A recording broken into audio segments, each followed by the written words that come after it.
Hello everyone. आज हम नई किताब पढ़नी शुरू कर रहे हैं। जून 8 2022 मम्मी पापा की शादी की सालगिरह में हम लोग महर्षि वाल्मीकि प्रणीत श्रीमद् वाल्मीकि रामायण सचित्र हिंदी अनुवाद सहित प्रथम खंड गीता प्रेस गोरखपुर ये शुरू कर रहे हैं। श्री सीता रामचंद्र भायाम नमः। महर्षि वाल्मीकि प्रणीत श्रीमद् वाल्मीकि रामायण सचित्र हिंदी अनुवाद सहित प्रथम खंड बालकांड से किष्किंधा कांड तक। त्वमेव माता च पिता त्वमेव, त्वमेव बंधुश्च सखा त्वमेव, त्वमेव विद्या द्रविणम त्वमेव, त्वमेव सर्वं मम देवदेव। गोरखपुर। श्री हरि नम्र निवेदन। रामाय रामभद्राय रामचंद्राय वेधसे रघुनाथाय नाथाय सीतायाः पतये नमः। रामं रामानुजं सीतां भरतं भरतानुजं सुग्रीवं वायुसूनं च प्रणमामि पुनः पुनः। वेद वेगे परे पुंसी जाते दशरथात्मजे वेदः प्राचेता सादासीत् साक्षात् रामायणात्मनः। वेद जिस परम तत्व का वर्णन करते हैं वही श्रीमन नारायण तत्व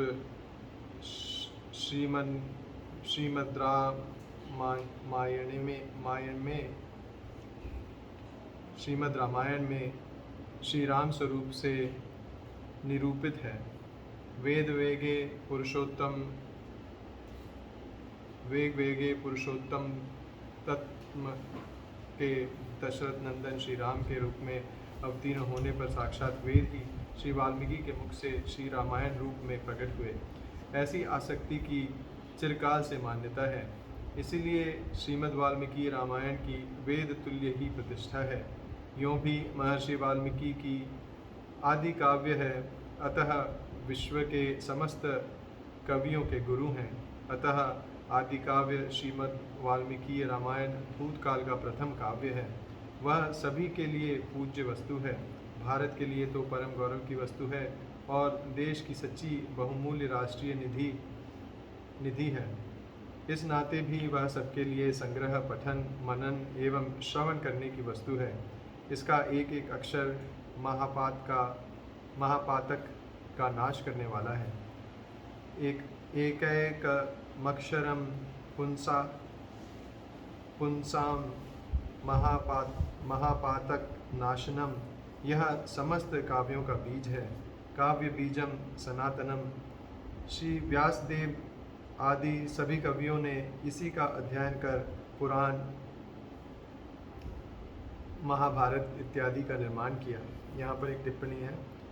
पठ रामायणम व्यास काव्य बीजम सनातनम, यत्र रामचरित्रम स्यात् तदहं तत्र शक्तिमान। बृहदमर्म पुराण प्रथम खंड नंबर 30। एक ख रामायणं पठितं मे प्रसन्नो अस्मि, कृतस्तव्या करिष्यामि पुराणानि महाभारतमेव च। बृहद्धर्म पुराण नंबर 31। बृहद्धर्म पुराण में यह बात विस्तार से प्रतिपादित है। व्यास जी ने अनेक पुराणों में रामायण का महात्म्य गाया है। स्कंद पुराण का रामायण महात्म्य तो इस ग्रंथ के आरंभ में दिया ही है। कई छिटपुट महात्म्य अलग भी हैं। यह भी प्रसिद्ध है कि व्यास ने युधिष्ठिर के अनुरोध से एक व्याख्या वाल्मीकि रामायण पर लिखी थी और उसकी एक हस्तलिखित प्रति अब भी प्राप्त है। यहाँ पर एक और टिप्पणी है number 2। A curious miss is that of Ramayana Tattparyadipika, which is said to have been an exposition of the meaning of Ramayana by Vyasa at the request of Yudhishthira. Studies in Ramayana, Riddles of Ramayana by K.S. Ramasastry, book number 2 PI. इसका नाम रामायण तात्पर्यादीपिका है। इसका उल्लेख दीवान बहादुर राम शास्त्री ने अपनी पुस्तक studies इन रामायण के दिव्य खंड में किया है। यह पुस्तक 1944 ईस्वी में बड़ौदा से प्रकाशित है। द्रोण पर्व के 143 67 से 66 से 67 श्लोकों में महर्षि वाल्मीकि के युद्धकांड में 81:28 को निम्नोल्लेख पूर्वक श्लोक का हवाला दिया गया है। अग्नि पुराण के 5 से 13 तक के अध्यायों में वाल्मीकि ने नामोल्लेख पूर्वक रामायण सार का वर्णन है। गरुड़ पुराण पूर्वखंड के 143वें अध्याय में भी ठीक इन्हीं श्लोकों में रामायण सार का कथन है। इसी प्रकार हरिवंश विष्णु पर्व 633 में भी यदुवंशियों द्वारा वाल्मीकि रामायण के नाटक खेलने का उल्लेख है। रामायण महाकाव्य मुद्दिश्य नाटकम कृतम। श्री व्यासदेव जी ने वाल्मीकि की जीवनी में भी बड़ी श्रद्धा से स्कंद पुराण, वैष्णव खंड, वैष्णव महात्म्य 14 से 20 अध्यायों तक, आवंत्य खंड, अवंती क्षेत्र महात्म्य के 24वें अध्याय में, प्रभास खंड के 278वें में अध्याय में, स्कंद पुराण नाम पृष्ठ 1025 to 27 तथा अध्यात्म पुराण के अयोध्या कांड में 6 से 64 से 92 तक में वर्णन किया है। महात्म्य पुराण में भी इन्हें भागवत सप्तम के स्मरण करते हैं और भागवत में महायोगी से। इसी प्रकार कवि कुल तिलक कालिदास ने रघुवंश में आदि कवि को 2 बार स्मरण किया है। एक तो कवि ही कुशिध्यामा हरणाय यातः निषाद विशुद्धांड जरतशनोर्थः श्लोक तत्वपाधतः यस्य शोकः। इस श्लोक में दूसरे के पूर्व सुरभि में भवभूति को करुण रस का आचार्य माना गया है, किंतु हम देखते हैं कि इन्हें इसकी शिक्षा आदि कवि से ही मिलती है। वे भी उत्तम रामचरित्र के दूसरे अंक में वाल्मीकि पादार्थ दीह पर्यटामी मनुष्यत्मेव ही पुराण ब्रह्म वादिनम प्राचेत समूर्षिम उपासते आदि से उन्हीं का स्मरण करते हैं। सुभाषित पद्धति के निर्माता शांगधर उनके इस ऋण को स्पष्ट व्यक्त करते हुए लिखते हैं, कविंद्रम नौमी वाल्मीकिम यस्य रामायणी कथाम चंद्रकामीव चिन्वन्ति चकोरा इव साधवः। इसी तरह महाकवि भास, आचार्य शंकर, रामानुज आदि सभी संप्रदायाचार्य, राजा भोज आदि परवर्ती विद्वानों से लेकर हिंदी साहित्य के प्राण गोस्वामी तुलसीदास जी के बंदों मुनि पद कुंज रामायण जेहि निरमयु जान आदि कवि नाम प्रातपु वाल्मीकि भय ब्रह्म समाना रामचरितमानस। जहाँ वाल्मीकि के भये व्याधते मुनिंदु साधु मरा जपे सीख सुखी ऋषि सातकी। कहत मुनीस महेश महात्म उल्टे सीधे नाम को महिमा उल्टे नाम की मुनि कियो किरातो। उल्टा जपत बोलते भय ऋषि राम बहाई मरा जपते बिगरी सुधरी कवि कोकिलहु की इत्यादि पदों से इनका बार बार श्रद्धापूर्वक स्मरण किया है, कृतज्ञता का ज्ञापन किया है। संक्षिप्त जीवनी। महर्षि वाल्मीकि जी को बहुत लोग निम्न जाति के बतलाते हैं, पर वाल्मीकि रामायण अतः अध्यात्म पुराण में इन्हें स्वयं अपने को प्रचेता का पुत्र कहा है। मनुस्मृति में प्रचेतसम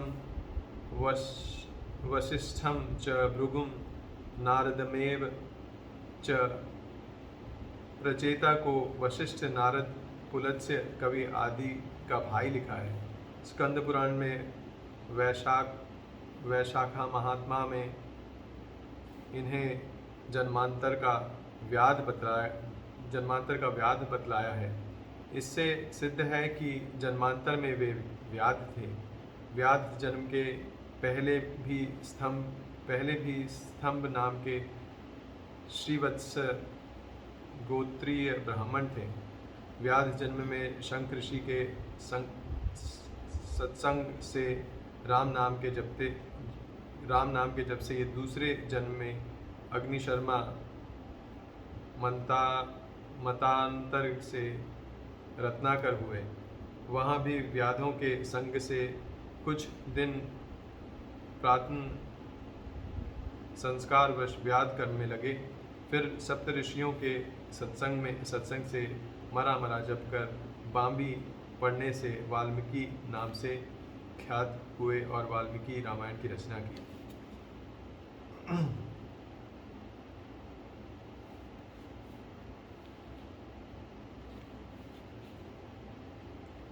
बंगला के कृति वासाय रामायण मानस अध्यात्म रामा आनंद रामायण राजकांड भविष्य पुराण प्रतिसर्ग में भी यह कथा थोड़े हेर फेर से स्पष्ट की है।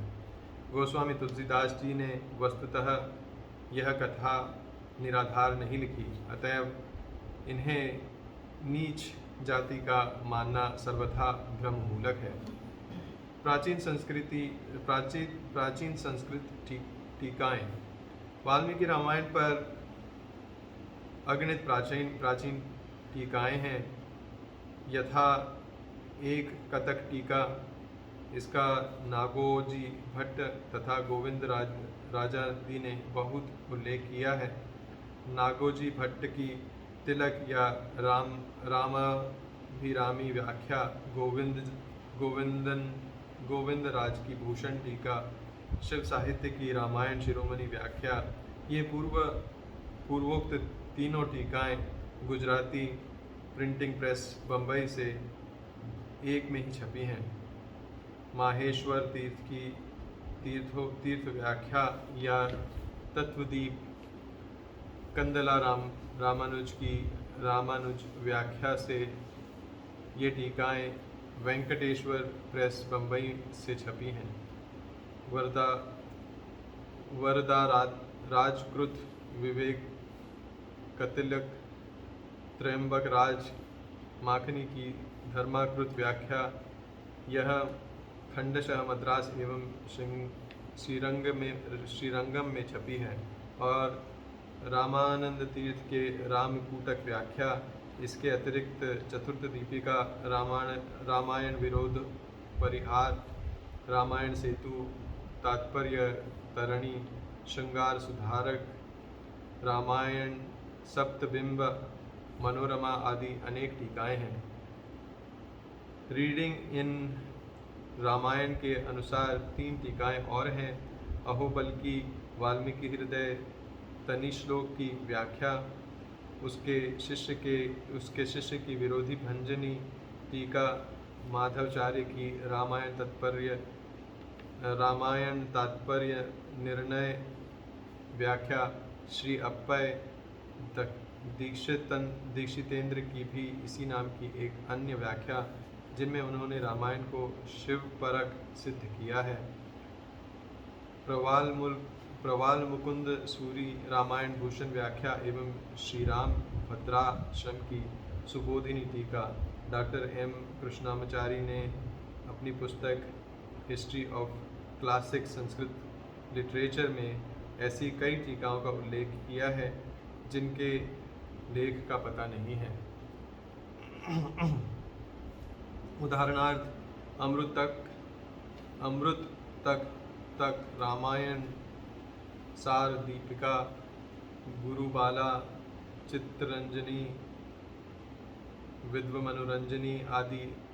उन्होंने वरदराजाचार्य के रामायण संग्रह, वेद राम भट्ट की विशेष पदार्थ व्याख्या, नरसिंह शास्त्री की कल्पवल्लिका, वेंकटाचार्य की रामायण तीर्थ प्रकाशिका, वेंकटाचार्य के रामायण कर्म विमर्श आदि व्याख्यान ग्रंथों का भी उल्लेख किया है। इनके अतिरिक्त कई टीकाएं मध्व विलास आदि प्रति में संग्रहित हैं। ये सब तो ज्ञात संस्कृत व्याख्याएं हैं। अज्ञात संस्कृत व्याख्याओं हिंदुओं के अनेकानेक द्वैत, अद्वैत, शुद्धाद्वैत, द्वैत, विशिष्टाद्वैत आदि मतवालंबियों, आर्य समाजों की व्याख्याएं बांग्ला, मराठी, गुजराती आदि विभिन्न प्रांतीय भाषाएं तथा फ्रेंच आदि अन्य विदेशी भाषाओं में किए गए अनुवाद, टीका, टिप्पणियों की तो बात ही क्या है, तो कोई बात ही नहीं छेड़नी चाहिए, क्योंकि उनका अंत ही नहीं होना है।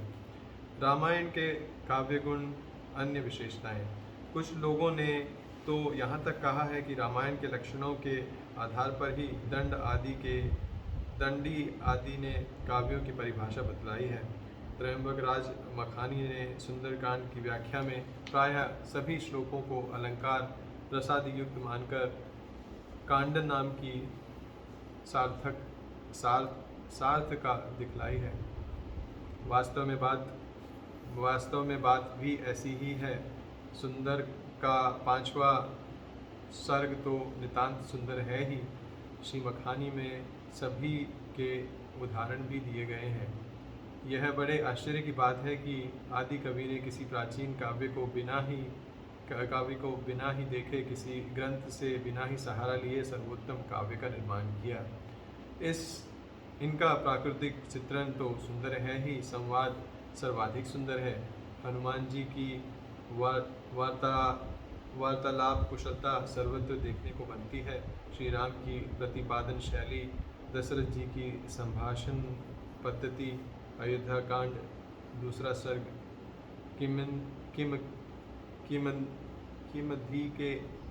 किमधीकम, कहीं कहीं रावण का भी कथन बहुत सुंदर है। इन्होंने ज्योतिष शास्त्र को भी परम प्रमाण, इनमें ज्योतिष शास्त्र के भी परम प्रमाण माना गया है। त्रिजटा के स्वप्न, श्री राम का यात्रा कालिक मुहूर्त विचार, विभीषण द्वारा लंका के अपशकुनों का प्रतिपादन आदि ज्योतिर्विज्ञान के ज्ञापक तथा समर्थक हैं। श्री राम जब अयोध्या से चलते हैं तो नवग्रह एकत्र हो जाते हैं, इससे लंका युद्ध होता है। दशरथ जी श्री राम के ज्योतिषियों द्वारा अपने अनिष्ट फलादेशों की बात बतलाते हैं। युद्धकांड के श्लोकों में रावण मरण के समय की ग्रह स्थिति भी ध्येय है। युद्धकांड के 91वें सर्ग में आयुर्वेद विज्ञान की बातें हैं। युद्ध 18वें सर्ग तथा 63 से 25 श्लोक तक राजनीति की अत्यंत सारभूत अद्भुत बातें हैं। युद्धकांड में तंत्र शास्त्र की प्रतिक्रियाएं हैं। इसमें रावण तथा मेघनाद को भारी तांत्रिक दिखलाया गया है। मेघनाद की सब विजय तंत्र मूलक है। जब वह जीवित कृष्ण छाग की बलि देता है तब तप्त कांचन के तुल्य अग्नि की दक्षिणावर्त शाखाएं उसे विजय सूचित करती हैं। प्रदक्षिणावर्त शिखास्त तप्त कांचनम सन्निधः। रावण भी भारी तांत्रिक है। उसकी ध्वजा पर तांत्रिक का चिन्ह नर शरीरक पाल मनुष्य की खोपड़ी का चिन्ह था, किंतु उसके प्रभाव आदि द्वारा ऋषि वाम मार्ग के इन बलि मांस सुरादि क्रियाओं की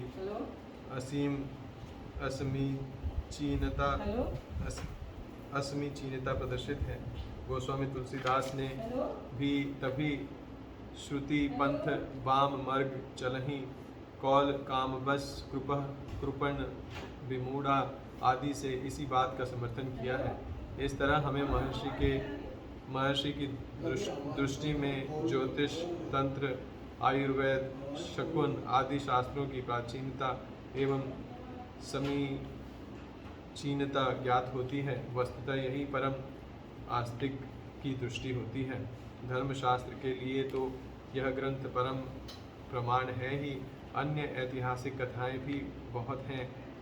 अर्थशास्त्र की भी पर्याप्त सामग्री है। व्यवहार तथा आचार की भी बातें हैं। कुशल मार्ग का भी प्रदर्शन है। पवित्र दार्शनिकता। वाल्मीकि की अद्भुत कविता एवं अन्यान्य महत्ता में उनकी तपस्या ही हेतु है। इसमें वाल्मीकि रामायण ही साक्षी है। तपः स्वाध्याय निरंतरम तपस्वी वागविंदा वरम। ये से इस काव्य का तप शब्द से आरंभ होता है और प्रथम आर्धली में ही 2 बार तप शब्द आया है। तपस्वी शब्द द्वारा महर्षि ने एक प्रकार से अपनी जीवनी भी लिख दी है। तप द्वारा ही ब्रह्मा जी का उन्होंने साक्षात किया। रामायण की दिव्य काव्यता का आशीर्वाद लिया और रामचरित्र का दर्शन किया। बाद में विश्वामित्र के विचित्र तप का वर्णन, गंगा जी के आगमन में भगीरथ की अद्भुत तपस्या, चुली ऋषि की तपस्या, भृगु की तपस्या आदि का भी वर्णन है। इनके मत से स्वर्ग आदि सभी सुख भोगों का हेतु तप है।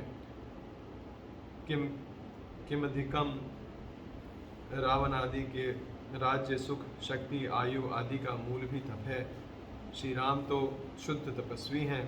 वे तपस्वियों के आश्रम में प्रवेश करते हैं। वहाँ से व्याख्यानस,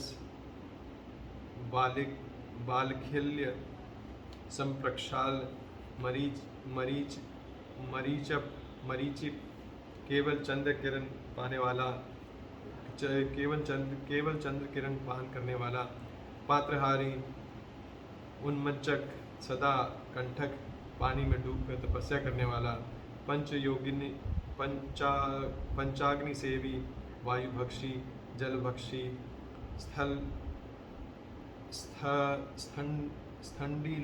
स्थंडीलशायी, आकाश नीलयी एवं ऊर्ध्ववासी, पर्वत शिखर, वृक्ष, मचान आदि पर रहने वाले तपस्वियों को देखते हैं। ये सभी जप में लीन हैं। अरण्यकांड 6 सर्ग, इनका जप संभवतः श्री राम मंत्र रहा हो, क्योंकि इनमें से अधिकांश श्री राम को देखते कि योगाग्नि में शरीर छोड़ देते हैं। वस्तुतः काव्य विधि से कांतासम्मित मधुर वाणी में वाल्मीकि का यही दार्शनिक उपदेश है। उनका मूल तत्व इस प्रकार पवित्र पूर्वक रहकर तपोअनुष्ठान करते हुए ईश्वर की आराधना एवं धर्म से सदा दूर रहना ही है। श्री राम की परब्रह्मता।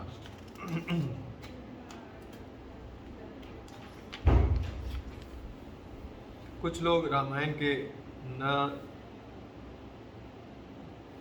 रामायण में न चरित्र मानते हैं और न श्री राम के ईश्वर प्राप्ति पद का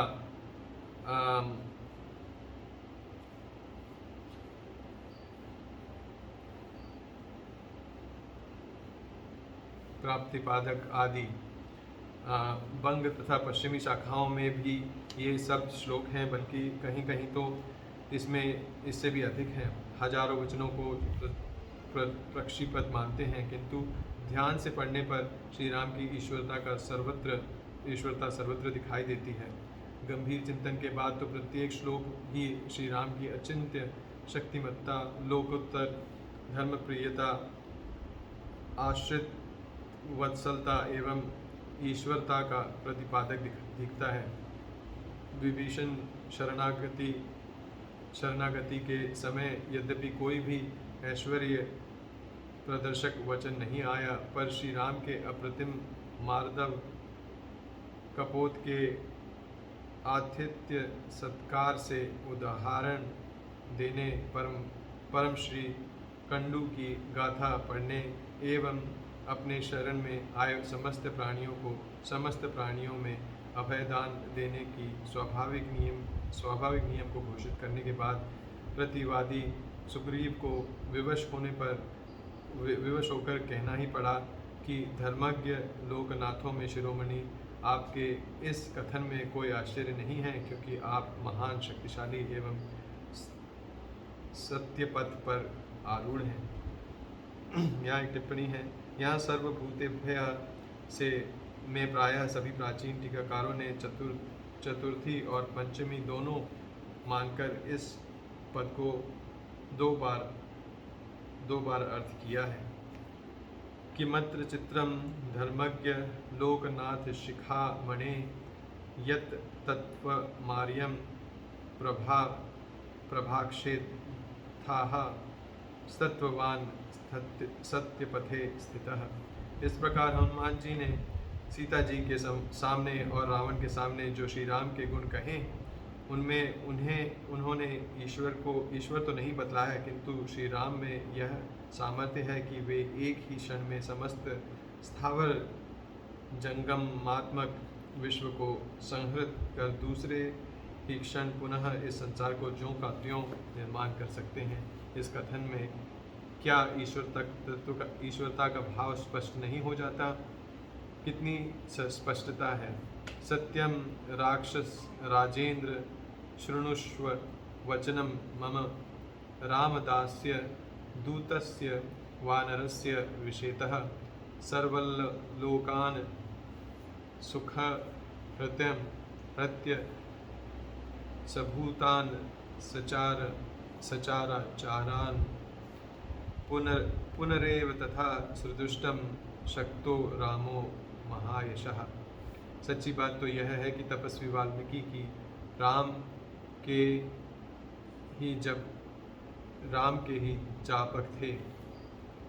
उनके मरा जपने की कथा को भी बहुतों ने निर्मूल माना है, किंतु यह कथा अध्यात्म रामायण, अयोध्या कांड, आनंद रामायण, राजकांड 14 तथा स्कंद पुराण में कई बार आती है। तुलसीदास आदि ने भी लिखा है। इससे उन्हें तथा अन्यों को सारी सिद्धियां मिली थी। अतः इसमें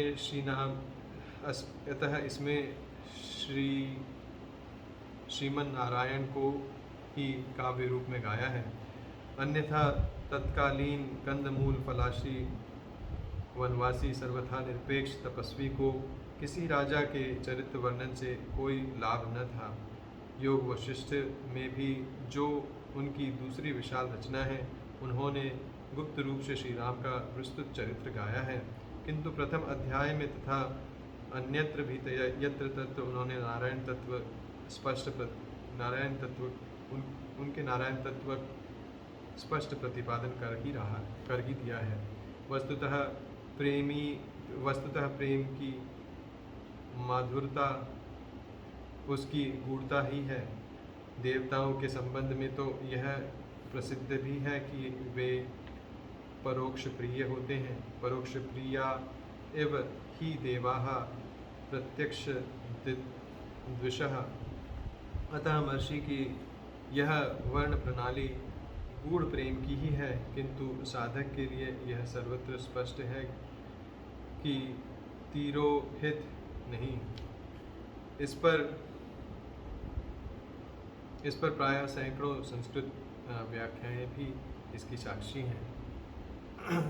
ऐतिहासिक दृष्टि। वाल्मीकि का वर्णन आधुनिक ऐतिहासिक शैली से नहीं है, इसीलिए लोग उसे इतिहास रूप में स्वीकार नहीं करते। किंतु वाल्मीकि का संसार 1000-2000 वर्ष का न था, फिर भला अरबों वर्ष तक का इतिहास क्या आज के विकास के चश्मे से पढ़ा जा सकता है? ऐसी दशा में केवल उपयोगी व्यक्तियों का इतिहास ही लाभदायक है। इसीलिए अपने यहाँ इतिहास की परिभाषा ही दूसरी की गई है। धर्मार्थ काम मोक्षाणु मुपदेश संवितम पूर्ववृत्तम कथा युक्तिम इतिहासम प्रचक्षते। और विस्तृत एवं दीर्घकालिक विश्व का इतिहास तो रामायण महाभारत की भांति ही हो सकता है, और धर्म अर्थ लोक व्यवहार परलोक सुख की दृष्टि से वही लाभ कर भी सिद्ध हो सकता है। भौगोलिक विवरण। रामायण के भूगोल पर भी बहुत अनुसंधान हुआ है। कल्याण का रामायणांक कनिष्ठमक की एंशियंट डिक्शनरी, शीदे की जागरफिल्क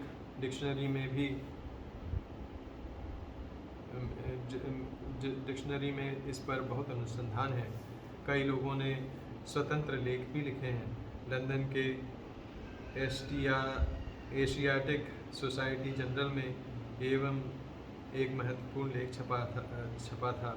वेद धरातल पश्चिम गिरीश चंद्र में भी बहुत अच्छी सामग्री है। केवल लंका, इस पर भी कई प्रबंध हैं। सर्वेश्वर के एक लेख में मालदीप और लंका सिद्ध किया गया है। कुछ लोग इसे ध्वस्त, मज्जित या दुर्गेय भी मानते हैं। वाल्मी 1:22 की कौशाम्बी प्रयाग से 14 मील दक्षिणी पश्चिम कोसम गांव है। धर्मारण्य आज की गया है। महोदय नगर कुषाण भाव की कन्याओं के कुब्ज होने से आगे चलकर कान्य कुब्ज, पुनः कन्नौज तथा गिरिव्रज राजगीर बिहार के मलदक रूक्ष आरा जिले के उत्तरी भाग हैं। कई देश कुछ लोग गजनी को और कुछ लोग झेलम एवं किकना को कहते हैं। बालकांड के 2 से 3 एवं 4 में आई तमसा नदी पर वाल्मीकि जी का आश्रम था। यह उस तमसा से सर्वत्र भिन्न है जिसका उल्लेख गंगा जी के उत्तर तथा अयोध्या के दक्षिण में मिलता है। वाल्मीकि आश्रम का उल्लेख 2:56-16 में भी आया है। पश्चिमोत्तर शाखीय रामायण के 2 और 114 में भी इस आश्रम का उल्लेख है। B.H. वडेर ने कल्याण रामायणांक के 416 पृष्ठ पर इसे प्रयाग से 20 मील दक्षिण दिखलाया है। सम्मेलन पत्रिका का 43(2) के 133 पृष्ठ पर वाल्मीकि आश्रम प्रयाग झारी रोड और राजपुर मानिकपुर रोड के संगम पर स्थित बतलाया गया है। वाल्मीकि गोस्वामी तुलसीदास के मत से इनका आश्रम वारीपुर दिकपुर बीच वलसिती भूमि था। मूल गोसाई चरित्रकार दिगवारी रूपी बीच सीतामढ़ी जो वाल्मीकि आश्रम मानते हैं। कुछ लोग कानपुर के बिठूर को भी वाल्मीकि आश्रम मानते हैं। यहाँ पर एक टिप्पणी है। स्कंद पुराण आवन्यखंड 1 से 24 में इनका आश्रम विदिशा, आज का मेसला, मध्य भारत, तथा भविष्य पुराण प्रतिसर्ग पर्व 4:10-54 में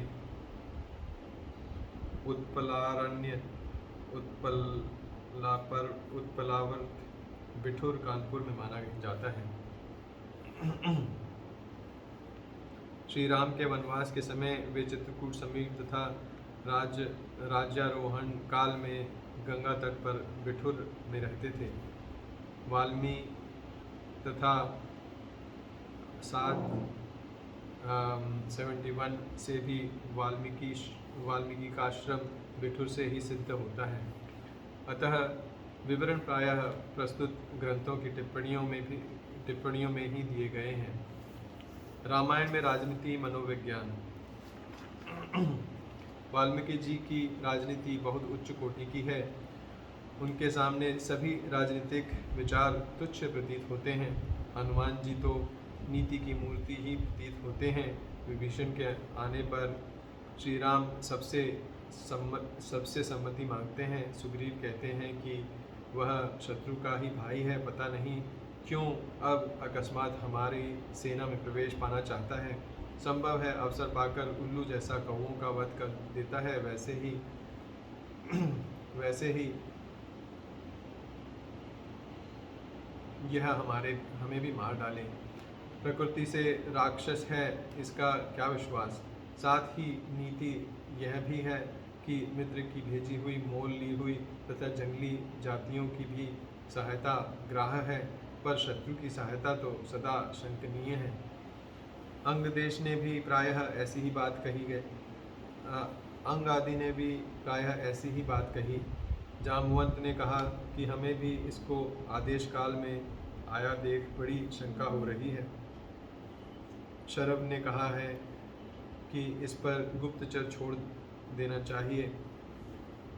अश्विपुत्र मैंद ने कहा कि इससे प्रश्न प्रति प्रश्न किए जाएं, जिसके उत्तर से भाव जान लिए जाएंगे। पर हनुमान जी ने इन सब का ऐसा खंडन किया जो आज भी अभूतपूर्व है। वे बोले, प्रभो, आपके समक्ष बृहस्पति का भाषण भी तुच्छ है, पर आपकी आज्ञा शिरोधार्य है। मैं विवाद, तर्क, स्पर्धा आदि के कारण नहीं, कार्य की गुरुता के कारण कुछ निवेदन करना चाहता हूँ। आपके मंत्रियों में से कुछ ने विभीषण के पीछे गुप्तचर लगाने की राय दी है, पर गुप्तचर तो दूर रहने वाले तथा अदृष्ट अज्ञातत्व व्यक्ति के पीछे लगाया जाता है। यह तो प्रत्यक्ष ही सामने है। अपना नाम काम भी स्वयं ही कह रहा है। यहाँ गुप्तचर का क्या उपयोग। कुछ लोगों ने कहा है कि यह आदेश काल में आया है, किंतु मुझे तो लगता है कि यही इनके आने का देश काल है। आपके द्वारा वाली को मारा गया और सुग्रीव को अभिषिक्त सुनकर आपके परम शत्रु तथा वाली के मित्र रावण के संहार के लिए ही आया है।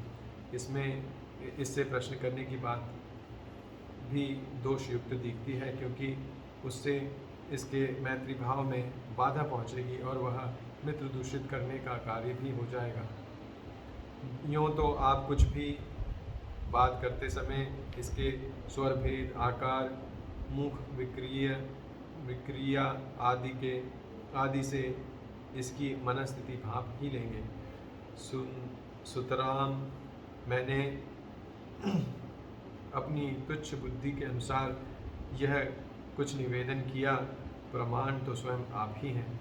इस प्रकार इसी तरह उनका लंका प्रवेश के बाद 13वें सर्ग का विमर्श, सीता से बात करने से पहले किस भाषा में किस प्रकार बात करूं इत्यादि परामर्श, पुनः सीता से बातें कर वापस चलने के समय दूतादि के कर्तव्य एवं लंका के बलाबल की जानकारी के लिए किया गया ऊहापोह, सुग्रीव को भोगलिप्त देख कर दिया गया परामर्श तथा रावण को जो उपदेश किया है, उसमें इनकी अभूतपूर्व नीतिमत्ता, राम भक्ति, विचार प्रवणता, साधुता तथा अप्रतिम बुद्धिमत्ता प्रकट होती है। इन्हीं सब कारणों से उन्हें बुद्धिमत्ता वरिष्ठम कहा गया है। स्वयं श्री राम भी बार बार इन्हें भाषाणुचातुर्य, बुद्धि कौशल पर चकित होते हैं। श्री राम की निमित्ता, साधुता, सद्गुण संपन्नता तो सर्वोपरि है ही। श्री लक्ष्मण भी कम नहीं हैं। वे मारीची को पहले ही राक्षस बतलाकर सावधान करते हैं। सीता से बार बार कहते हैं कि श्री राम पर कोई संकट नहीं है, आप पर ही संकट आया दिखता है, यह सब राक्षसों की माया है इत्यादि। इसी प्रकार विभीषण आदि की बातों से भी विभीषण आदि की बातें भी स्थान स्थान पर देखते बनती हैं। उपसंहार, इन सभी गुणों के आकार होने से ही यह काव्य सर्वाधिक लोकप्रिय, अजर, अमर, दिव्य तथा कल्याणकारक है। यहाँ एक टिप्पणी है। श्री ब्रह्मा जी कहते हैं, न ते वाग्नृता काव्ये काचिदत्र भविष्यति यात्व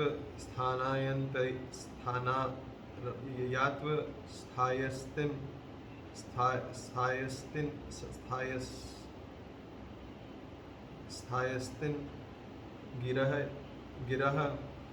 गिरयः परिसरितक्ष महितले तात्व रामायण कथा लोकेषु प्रचारिष्यति। संतों के शब्द में यह रामायण श्री राम तनु है। इसका पठन, मनन, अनुष्ठान साक्षात प्रभु श्री राम का सन्निधान प्राप्त करना है। यहाँ पर एक और टिप्पणी है। वाल्मीकि रामायण के पठन, श्रवण एवं अनुष्ठान से क्या लाभ है, इसे आगे रामायण महात्म्य युद्धकांड के 128वें सर्ग में 104 से 122 श्लोक तक तथा ब्रह्म धर्म पुराण पूर्व खंड के 25 से 30 अध्यायों तक देखना चाहिए। हनुमान जी की प्रसन्नता के लिए इस श्री रामचरित्र के गान से बढ़कर दूसरा कोई उपाय नहीं। इनके हनुमत चरित्र भी निरुपम, उज्ज्वल तथा दिव्य हैं। इसलिए अनादिकाल में इसके श्रवण, पठन, अनुष्ठान आदि की परंपरा है। रामलीला का भी पहले यही आधार रहा है। हम पहले यदुवंशियों द्वारा हरिवंश में वर्णित रामायण नाटक खेलने का उल्लेख कर चुके हैं। वहाँ इसका बड़ा रोचक वर्णन है। जब सुपुर में इन्हें सफलता मिली तो व्रजनाभ के वज्र में भी बतलाया गया, वज्रनाभ के वज्रपुर में भी बतलाया गया। वहाँ इन्होंने लोमपाद द्वारा शंग ऋषि का आनयन, पुनः दशरथ यज्ञ, गंगावतरण, रंभाभिसार आदि नाटक खेले। रामायणं महाकाव्य मुद्दिश्य नाटकं कृतं। लोमपादो दशरथ ऋषय शृंग मुनिं शांतामप्यानास्य शान्तामप्यानयामास गणिकाभिः सहानग लयतालयं श्रुत्वा गंगावरणं शुभम। यहाँ प्रद्युम्न गद्य एवं सांबी नांदी बाजा बजा रहे हैं। नगाड़ों की ध्वनि को ही यहाँ नांदी कहा गया है। शूर नाम के यादव ही रावण का नाटक खेल रहे हैं। प्रद्युम्न नल कुबर बने हैं और सांब विदूषक।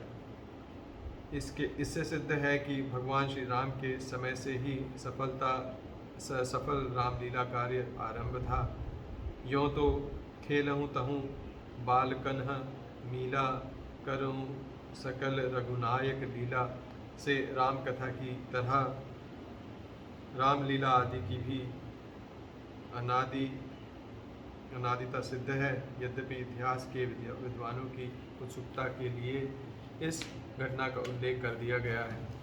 इसके बाद तो हनुमान नाटक, प्रसन्न राघवन नाटक, नर्ग रावण नाटक, महानाटक, बलरामायण नाटक आदि अगणित रामलीला नाटक ग्रंथ ही लिख डाले गए। इन सभी नाटक ग्रंथों का एकमात्र आधार यह वाल्मीकि रामायण ही रहा। इतना ही नहीं, इस वाल्मीकि रामायण एवं राम कथा पर विस्तार जावा, बलि आदि द्वीपों तक हुआ। भारत में इसके 4 पाठ प्रचलित हैं। पश्चिमोत्तर शाखा लाहौर का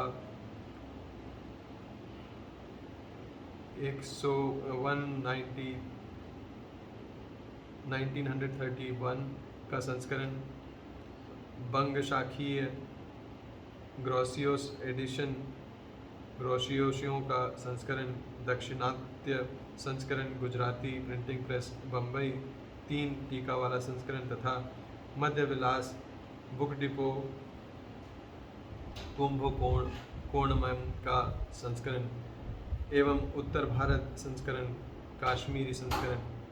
इनमें दक्षिणादि तथा औदिच्य संस्करण तो सर्वथा एक ही है। इसमें कहीं नाम मात्र का भी अंतर नहीं है। पश्चिम पूर्व वालों में अध्यायों का अंतर है, पर उन पर कोई संस्कृत टीका नहीं मिलती।